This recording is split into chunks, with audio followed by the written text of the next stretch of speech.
Intensified African collaboration and partnerships tailored in line with the United Nations Sustainable Development Goal 17 have been identified as the critical pathway to overcoming continental challenges like the housing deficit. Keynote speaker Stephen Saki, representing the Federation of the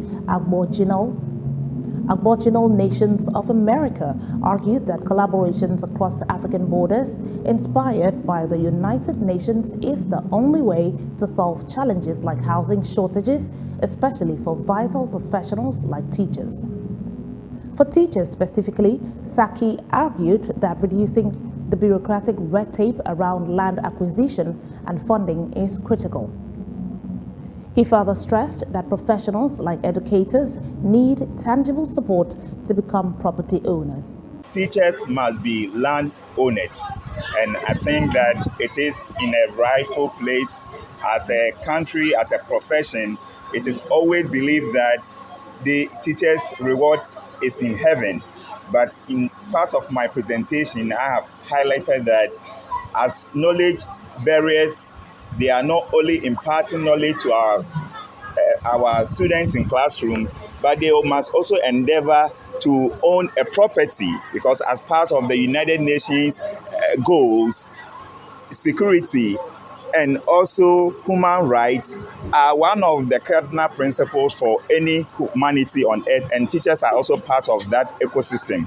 So they must have a decent accommodation for them to be able to have a creative mind to support our students in classroom. The vision behind the whole idea is I look into a society where educationists are being underrated.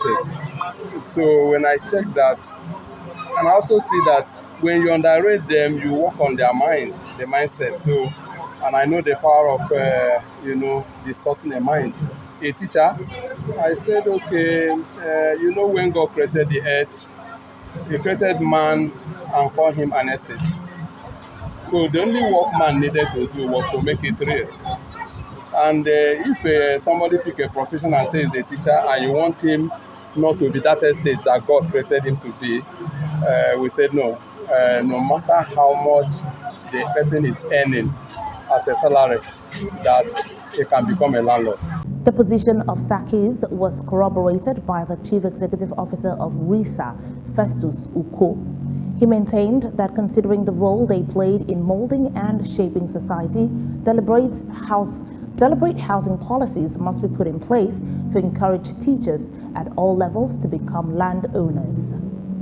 There are about 238 million according to United Nations data statistics, and it is estimated that 2050 Nigeria will be about 400 million people, and it poses a lot of challenge to governments around the world. And in that sense, it's called for collaboration and partnership. And one of the ways that we'll be able to address these teeming challenges is to, as it were, governments and private organizations, civil society organizations, like what RISA is doing, must be able to partner with government around the world to be able to reduce this menace. I looked at a program or a policy in Finland where they prioritize on teachers, because you said they are building leaders of tomorrow, and the person that you want to use to build the leader of tomorrow doesn't have peace of mind, because every other thing can differ, but accommodation need not. The person should have a roof, because it's the primary need of man. So, and you don't provide in Finland, if you're a teacher, you have a special seat on a public vehicle. So if you're not a teacher, you don't need to sit there, and that thing is on a discount. If you're a teacher, you go to the market, you have a special maybe debit card that you will buy at a lesser price. Tell me that if you prioritize that, why people will not put their effort? Because they say that peace of mind is a father of creativity.